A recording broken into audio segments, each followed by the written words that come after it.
Hey,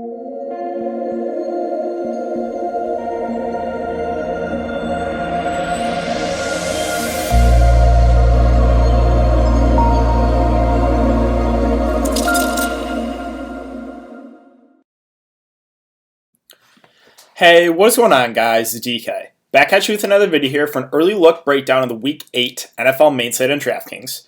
Before I get into the video, if you guys are new to the channel, my name's DK. I make daily videos breaking down NBA, NFL, PGA, and esports daily fantasy sports slates. I do want to say thank you guys again for all support. It is greatly appreciated on the videos, the live streams, as well as on Twitter. Closing in right now at 5.4 thousand subscribers. The easiest way to support me, since all the content is free, is leave a like button on the video, subscribe to the channel if you haven't already, and hit the notification bell so you know when I upload videos, you know when I go live. We have a bunch of content coming out here for NFL. We have early look, final look videos. We have showdown videos, as well as live streams on basically every single slate. So it is important to hit that notification bell so you know when I do go live. Also, if you guys cannot watch the YouTube videos, I do upload on Apple Podcasts. The link is in the description below, which is the DK DFS show. But with that all out of the way, let's jump into the video. So before I talk about players and the prices for Week 8, let's take a look back at my lineup here from Week 7. So Week 7, I didn't play huge, but it went really well. Almost 8x my money, so it was about $100 in entry fees to almost $800 in winnings. So it was a really nice day for me. Let's review my lineup here. So I told you guys basically where I was going to quarterback right all week. Hey, I'm going Kyler, and I will basically play Kyler every single slate as long as he's not like severely overpriced. Just the upside is through the roof. That late game was fantastic to watch. I went with Kyler Murray, paired him with DeAndre Hopkins, ran it back with Tyler Lockett. Couldn't have asked for a better situation there. Yeah, let's review the rest of my lineup right there. So I kind of did a mini game stack there again with Murray, Hopkins, ran it back with Lockett. I did get off a chalky Davante Adams, but I did give him in the core, which I'll actually go over in a sec too. Cash game core. I know a lot of you guys did really well from that.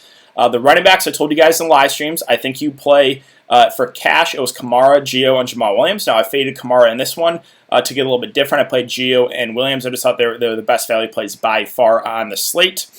Paired them with, I did a mini game stack there with Ridley and Galladay. Both were solid, not amazing, at about 20 fantasy points each. I told you guys I was going to Logan Thomas at tight end. And then I went the Jets D, punted with it to make it work, to fit in all these guys. I had to play the Jets D. I told you guys the cash game defense, though, was Washington. So that's a review of my lineup. Again, the late game was amazing, and it was really a solid week for me. And yeah, we can quickly go over, right? This was in the live stream. I gave you guys this for the cash in core, more than I usually give. Usually I only give 4 players.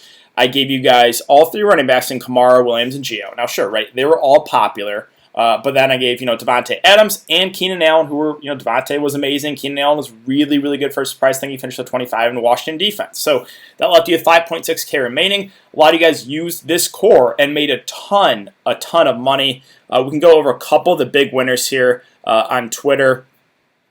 One user turned $36 into $5,100. Congrats, Hunter, on the big win. And then the biggest win here was Nate DFS. Congrats on a huge win. I think he finished in 10th place in the Millie Maker, winning, I think he won total like 15 to 20 grand. But yeah, his lineup was Aaron Rodgers, Kamara, Jamal Williams, Allen, Boyd, Lockett, Bryant, who I talked about in the live stream. Bryant was the punt tight end once we got the news that he was starting. I know a lot of you guys used him, and that worked out really well. I think he had like 4 catches, 2 touchdowns. Davante Adams in the Washington defense. So, yeah, we had some huge winners this week. Again, it was a good week for myself. So let's see if we can keep it going for Week 8 here. And let's talk about it. Enough of recapping Week 7. Let's move on to Week 8. So, if you guys are interested in Thursday night showdown video, I have that up probably tomorrow. Falcons-Panthers, I think it's a nice one. 2, pretty solid offenses. So I think that one should be a fun one to break down. But yeah, let's take a look at these Vegas numbers here. We have Rams, Dolphins. No over-under yet, but we do have the Rams currently 3.5-point favorites. Tua taking over there for the Dolphins. Colts and Lions, 50 over under. The Colts are 3-point favorites. I'm actually a little bit surprised that that over under is that high. I thought it would be a little bit lower than that. Raiders Browns, this looks like a pretty decent game here. 54 over under. The Browns are 3-point favorites, at least for DFS wise. Another good one looking to be like the Vikings and the Panthers at 54. Vikings and Packers, 54.5 over under. The Packers are 7-point favorites. We have the Patriots, the Bills, the 44 over under. The Bills are 4-point favorites. Jets in Kansas City, it's a 48 over under, and the Chiefs are currently 19-point favorites in that one. Steelers, Ravens, this one should be really fun to watch. Two really solid defenses. Maybe not as good for fantasy, but 46.5 over under. Ravens 3.5-point favorites. Titans, Bengals, the 55 over under. The Bengals are, or I should say, the Titans are 6-point favorites. We have Chargers, Broncos, the 45 over under. The Chargers are 3-point favorites. Saints, Bears, Saints are currently 3-point favorites. No over-under out there for that one yet. And then we have 49ers, Seahawks. It's a Seahawks are 3-point favorites. It's a 54 over-under. And that Bucs-Giants game, I believe that's the one, it's a late game. So that's it for the over-unders and the spreads here. So let's talk about the player-by-player breakdown. And as always, we'll start with quarterback. At the top, Patrick Mahomes at 8-1. Well, I'm not playing Patrick Mahomes this week. I told you guys I was fading him last week. Against Denver, wasn't confident they could score. Also, the weather, was a concern there too. And I just have no confidence in the Jets scoring enough points where the Chiefs really have to put the foot in the gas pedal. So if you want to go Mahomes like a train option, fine. He's always been played for GPPs, but it's not the direction that I'm going on this slate. Russell Wilson at 7-8. He's been fantastic, but this is a little bit of a tougher spot. He's had some really good matchups.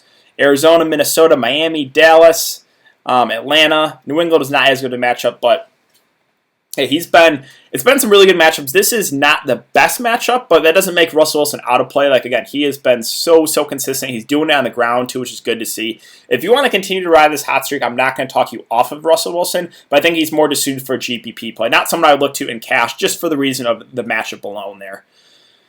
Aaron Rodgers at 7-6 against Minnesota. I told you guys I was not worried about him last week. The matchup was so good there against Houston, put up 27 fantasy points. I'm not worried here either. Now, the price point is 7-6.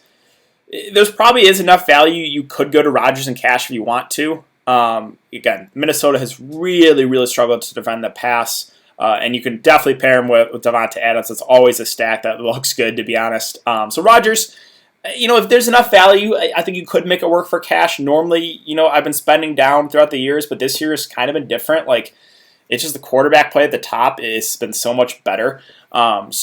Yeah, Rodgers is a guy I think is in play in both formats. Lamar Jackson, the price point is appealing here. Now, sure, the matchup's not good, but I do like the price here. Can I pull the trigger on him in cash? I think he's fringe cash game playable just because of the rushing upside. Right, throughout that game against Cincy, they were ahead playing from ahead the whole game. He didn't have to do a whole lot. Other three games are 108 yards, 53 yards, and 83 yards on the ground. I know the matchup's not great, but just the rushing upside, the floor there makes Lamar Jackson in play, and the price as well. So, again, the matchup's not good, but price point plus the ability for him to do it on the ground does make him playable, in my opinion, in both formats. Josh Allen at 7K. After a really hot start, has kind of cooled off a bit, 18, 16, and 20 fancy points. Another, positive with him is he's a guy that can do it on the ground. 18, 42, and 61 yards on the ground last 3 games is not bad. The matchup against the Patriots is not amazing. It's not, like, completely terrible, but I think he is more suited for GPPs for me. Herbert at 6'9 against Denver. I know he had 41 fancy points that last game. I think he's a fine option. I think he's, might be a little popular because that recent game. I'm perfectly fine if you want to go back there, but I'm not going to prioritize Herbert in my lineup. Tannehill's at 6'8. The matchup's decent here against Cincinnati. It just, how you think this game plays out, basically. If you think the Titans are going to be playing from ahead, you're probably not going to want to use Tannehill because, again, they're a run-first team. Derrick Henry, that's their offense. They want to prioritize the run game. But if you think the Titans can fall behind here, which is possible, then you can consider Tannehill. It's just the price point it feels a little bit pricey, to be honest. Big Ben at 6'6". I'm probably not going to do it against Baltimore here. Like, if I'm going to play quarterback in this game, I'll just spend up a little bit more for a guy like Lamar Jackson.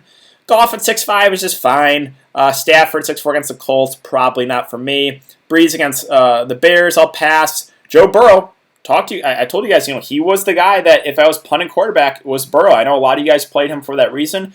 He almost had 40 fancy points. Again, I talked about the touchdown. He was getting unlucky with touchdown variance. It bounced back in a big way with 3 touchdowns to the air, 1 touchdown on the ground.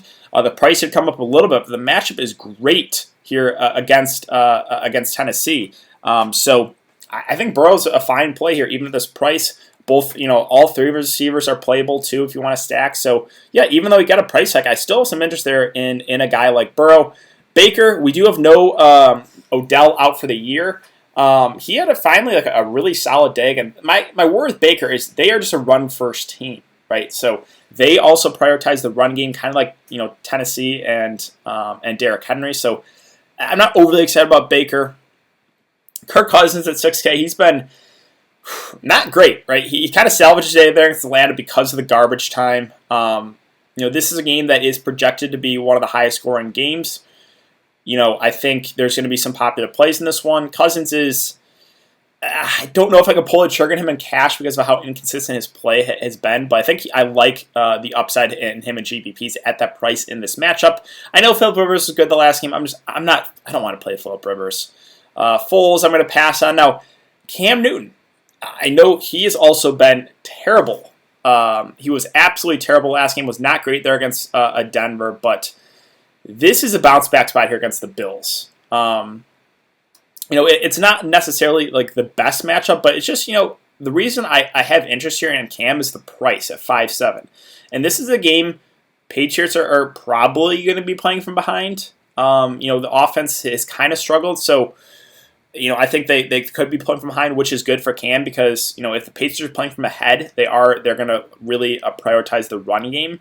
And Cam's a guy that can get it done on the ground. So I don't know if I can pull the trigger on him in cash, but I like the buy low opportunity here in Cam. It's risky, right? Because he got benched at the end of the game and he did not play good, but I just like the price point here, and I think he does have a bounce back game. So I have interest in Cam. I think more suited for GPPs though. Tua, I probably can't do it in cash. Just because we haven't seen him at all. So yeah, the 5.6K price point does make him suit. Like you can take a shot at him in GPPs, but it's nothing I can go to in a cash game setting. Now, Derek Carr, I actually kind of like as a cheap quarterback here. If you want to punt quarterback, for me, it's probably Derek Carr. Cleveland has struggled to defend the pass. Derek Carr's been playing pretty consistent too, right? So I just think it's a little bit too cheap. So if I'm going to punt quarterback, it's Derek Carr. He's someone I think is playable in both formats because of the price point and the matchup. But I think that's really going to wrap it up. Darnold at 4.8. It's so hard to play a Jets player, to be honest. They're going to be playing from behind in this one. You can't go there in cash. The price point is so cheap. I don't even think I could do it in GPPs, to be honest. All right, let's move on to running back here. So running back at the top, we have Alvin Kamara at 8.2.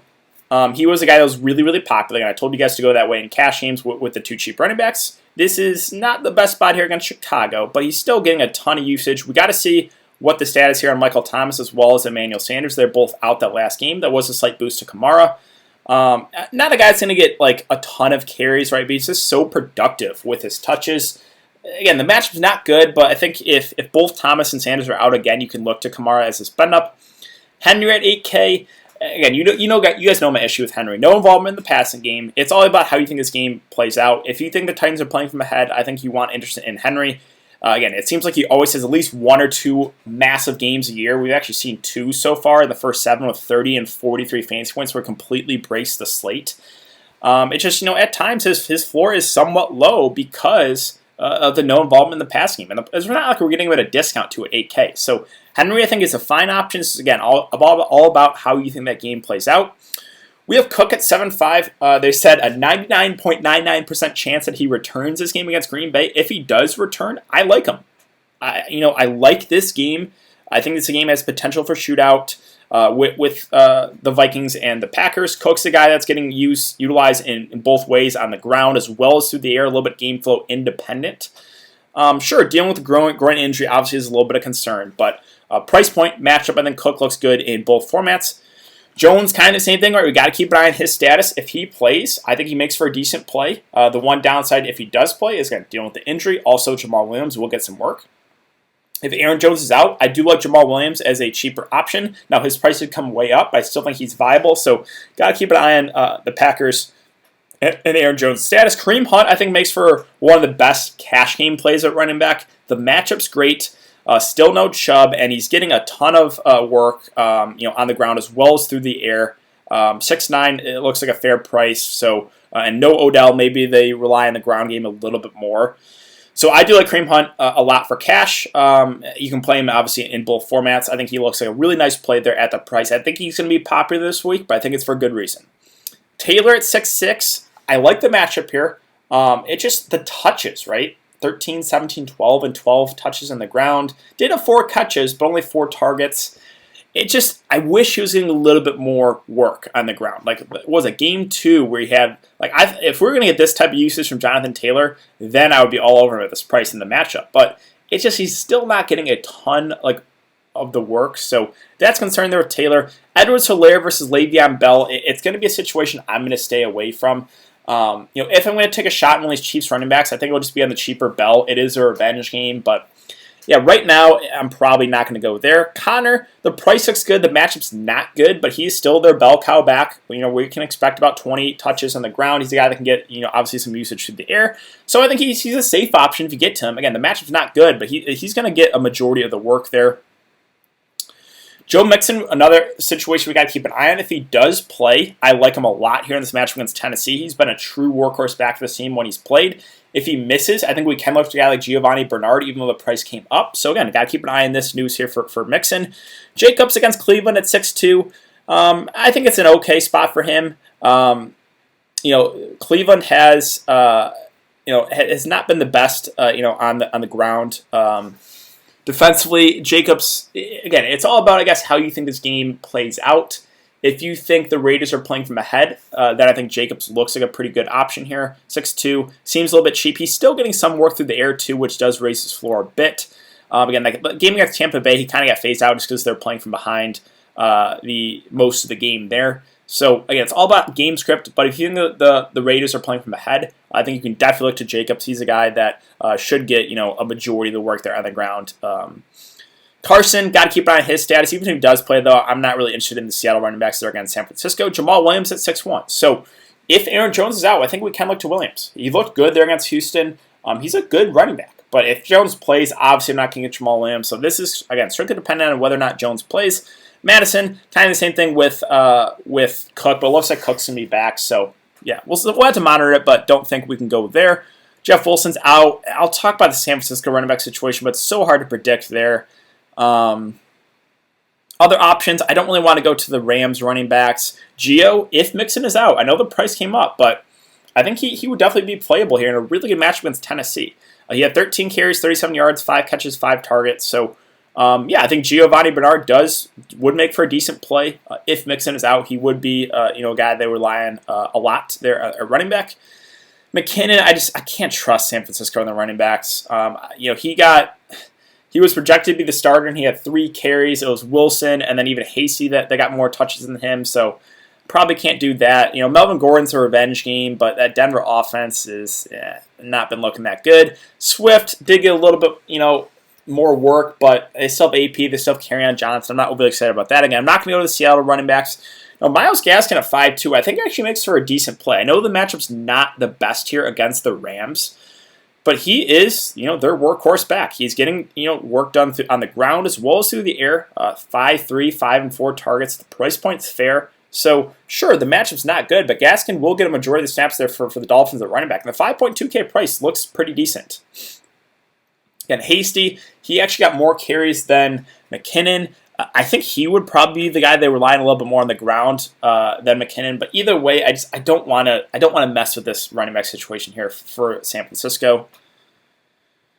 The 2 running backs for the Chargers, Kelly and Jackson, are fine options, but I can't go there in cash. Ingram's status is up in the air. If he misses, you could look to Dobbins, but they still do have Gus Edwards too, right? They like incorporating 3 backs. Bell's at 4'6". It's a revenge spot. How much work does he get is a little bit more in question. If you want to take a shot on him for GBPs, fine.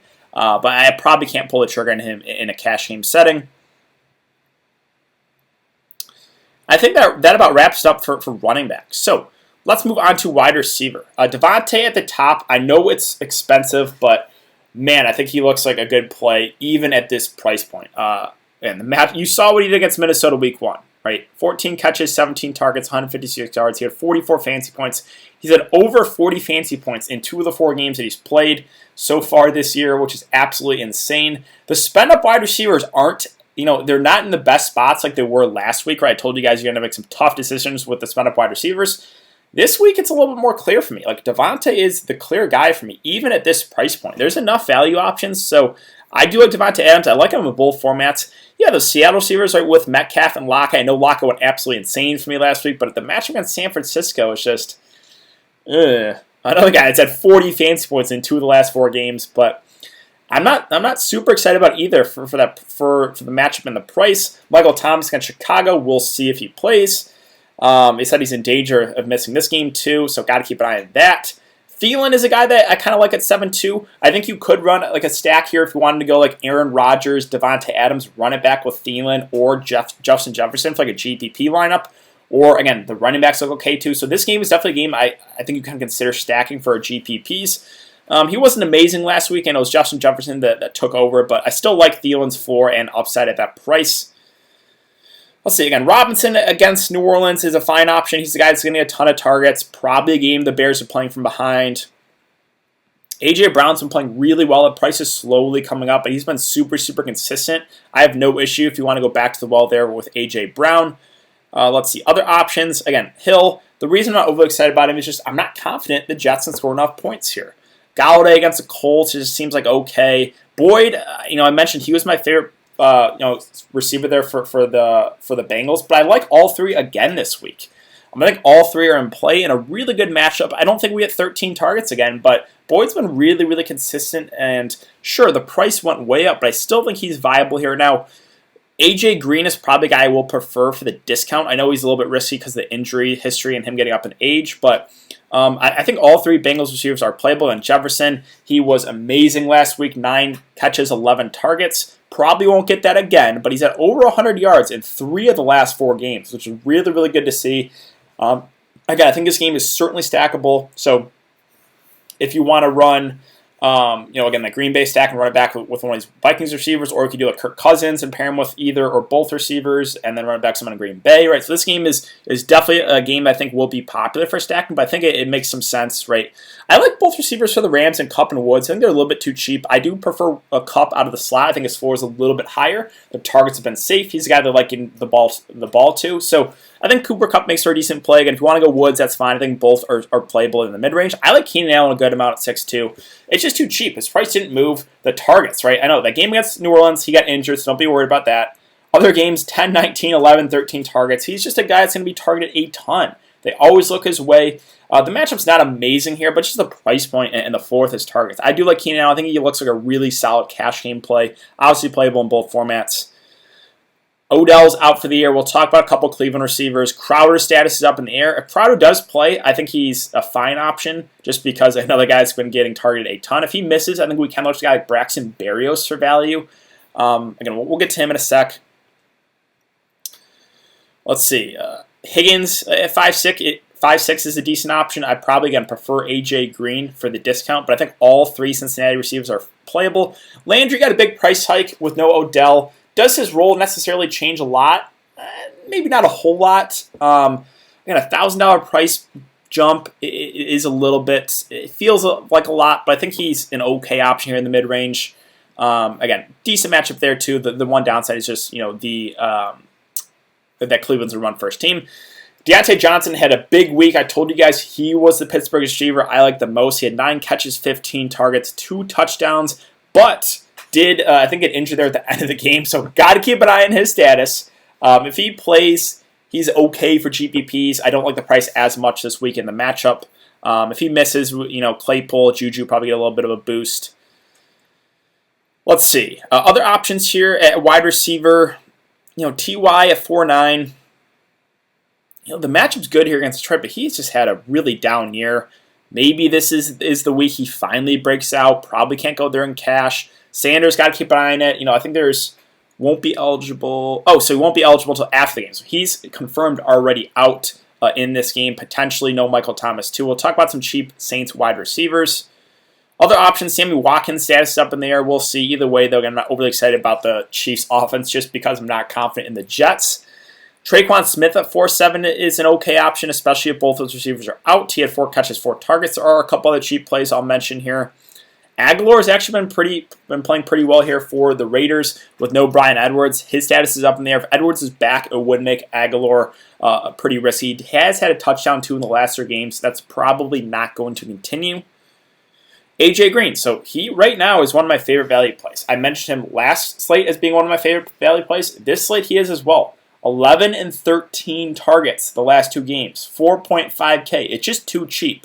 I know the risk, right? I know these guys been dealing with a ton of injuries. That's always in the back of my mind. But the matchup, the targets, the price point, I think it looks really, really good for AJ Green. Definitely one of my favorite value plays of this slate. And Julian Edelman at 4.4. Again, I mentioned that I like Cam this week as a bounce back. I like Edelman in a bounce back here. I know he's been terrible. Like he's just not done anything. 6, and 3 targets. But I just think it's kind of a gut feeling. But I think this is the week that the Patriots offense bounces back here after getting absolutely slaughtered there against San Francisco. I like the buy low opportunity for Edelman. So can you go there in cash? I think he's fringe cash playable just because, the offense has not looked good. But I do think this Patriots offense bounces back here. Marvin Jones, I mentioned him as a cheap play. I liked. He went for 5 catches, 60 yards, and 86 targets and 80 yards. The matchup's not amazing here, though, against the Colts. But price point, it does make him at least playable. Higgins, with no Odell, he should fill into the number 2 role with Donovan Peoples-Jones as the number 3. He had 6 catches, 6 targets. I think Higgins makes for a decent value option. If he's going to be the number 2 receiver and play majority of the game at 4.2K in this type of matchup, I think he makes for, again, a pretty solid cheap play. MVS was terrible last week, and it was all Devontae. If you want to buy low there, I don't hate it. It's a good matchup, but he was not good that last week. Let's see. Other options here. Humphreys at 3.8. With Corey Davis back, his role wasn't amazing. I think you can consider him for value, but not my favorite value option. Again, Donovan Peoples-Jones, he should fill into the number 3 role. I probably would feel a little bit more comfortable with Higgins, just because I think he does play some more snaps. Bird at 3.7. We have N'Keal Harry's status up in the air. If he's out, solidifies Bird. He's already basically playing the entire game. And again, the price point does make him viable here. Let's see. Some other options. Hamler, if Tim Patrick is out, I think he does get a boost here playing out of the slot. I know Denver's not, the offense hasn't been great, but they should have to air it out, a majority of the game here. So Hamler, I think you can look to value if Tim Patrick is not available. Gabriel Davis, I know he was a bust at last week, but he did play 95% of the snaps. If John Brown's out again, I think we get more of the same. So he's a potential value that you can look to there at that price point. Berrios, I mentioned, this play is strictly dependent on Crowder. If Crowder plays, I have no interest in Berrios. If Crowder is out, then I think you can look to Berrios. The 3 games that Crowder's been out, he's had 6 catches, 8 targets, 4 catches, 4 targets, and 4 catches and 7 targets. Again, the Jets are going to have to play from behind, obviously, in this one. So I think you can look to Berrios for a punt option. Myers, again, if Harry's out, I think you can look to him too. He had 4 catches, 6 targets. So there are some cheap receivers. All the Patriots guys are really cheap. And Edelman, Bird, Myers, Cam Newton's underpriced or cheap too. So yeah, let's talk about the New Orleans receivers, and then we can move on. So let's go over to New Orleans. Again, if Michael Thomas is out, we know Sanders is confirmed out. Callaway was the cheap value guy I mentioned as my favorite there for the Saints at the flat min. He had 8 catches, 10 targets. If he does play, I think he makes for an okay value option. Obviously, Harris as well did get a little bit of work. So those are 2 potential value plays for the Saints I think you can consider on the slate. But let's move on to tight end now. Tight end at the top, we have Kittle against Seattle at 7K. Seattle's defense has not been able to stop anyone. Kittle's a guy that's getting a ton of targets, so he is always in play if you want to spend up a tight end. The upside is through the roof there with Kittle. Kelsey, again, the reason I'm not getting to the Chiefs is I have no confidence in the Jets scoring. Mark Andrews against Pittsburgh, probably not for me. Waller at 5.6. I like the price a lot here. The matchup is good. 11, 7, and 9 targets. He's a guy they're always looking to. And Again, I just think the price is too cheap. So I think a popular way to start a lineup for this week, maybe for cash games, is like Derek Carr pairing with Darren Waller. I like that stack a lot for a cash game setting. You can look to GPPs as well. But yeah, I think Darren Waller is just too cheap. So he right now is one of my favorite tight end plays of the day. This next tier, I'm not going to get to Hawkinson, Gesicki, or Fant. Graham's been solid, but probably not for me either. Higbee, if he's out, we could look to Gerald Everett as a potential cheap option. Other options here. Juju Smith wasn't great that last week, but this is a good spot against the Bengals. It's kind of a buy low opportunity, but I think he's playable here. Trey Burton, that last game, he was amazing. 4 catches, 5 targets, 1 touchdown. Did have a touchdown on the ground, too. And Detroit has really struggled defensively, so I think he's a punt option you can consider. And then Bryant, right? Harrison Bryant was the guy that I told you guys if I was going to punt tight end, it was him in the live stream because we got that news before lock that he was going to be the starting tight end. People asked me him or Njoku. I said it was Bryant. 4 catches, 5 targets, 2 touchdowns. If Hooper's out again, which looks like he is, I think you at least can consider Bryant for a punt. Now we are not getting him at the best discount, right? 3.2, where last night he was at 2.5K. But I think that about wraps up for tight end. And defense we'll talk about more in my final look video as well as in the live stream Sunday morning. So I think that's going to wrap it up for the video today, guys. If you have been enjoying the content so far, I'd really appreciate it if you'd leave a like button on the video, subscribe to the channel if you haven't already, and hit the notification bell. Those 3 things do really, really help me out, guys, to continue to grow this channel. But yeah, I hope you guys have a good day, and I will see you guys all later.